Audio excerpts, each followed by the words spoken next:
तो भैया हिंदुस्तानी मीडिया ये कह रहा है जी, पाकिस्तान टी20 वर्ल्ड कप में हिंदुस्तान के मैच का बायकॉट करके पॉलिटिक्स लेके आ रहा है, पॉलिटिसाइज कर रहा है और पाकिस्तान को इसके संगीन नताज भुगतने होंगे और पाकिस्तान के ऊपर पाबंदियां आयद कर देंगे। तो भैया मैं आपसे ये कहना चाहता हूँ कि पॉलिटिक्स पाकिस्तान लेके आ रहा है कि पॉलिटिक्स आप लोग पहले ही शुरुआत कर चुके हो। क्या पाकिस्तान ने आपको कहा था कि चैंपियन ट्रॉफी में आप ड्रामेबाजी करो? बाकी तमाम टीमें पाकिस्तान में आकर खेलती हैं और उनको सिक्योरिटी का कोई इशू नहीं होता और तुम दुबई में बैठ कर खेले हो। क्या पाकिस्तान ने आपको कहा था भी पॉलिटिक्स लेके आओ? क्या पाकिस्तान ने आप लोगों को कहा था कि भाई मैचेस में हाथ मिलाने से ग्रेस करो?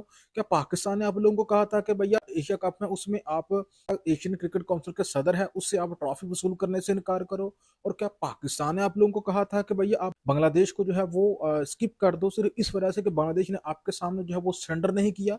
तो भैया असल बात तो ये है कि अगर पाकिस्तान के ऊपर आप पाबंदी लगाना चाहते हो इस बेस के ऊपर कि पाकिस्तान जो है वो पॉलिटिक्स लेके आ रहा है और वो आपके साथ मैच नहीं खेल रहा, तो सबसे पहले तो पाबंदी आप लोगों के ऊपर लगनी चाहिए, क्योंकि सबसे पहले तो पॉलिटिक्स आप लोग लेकर आए।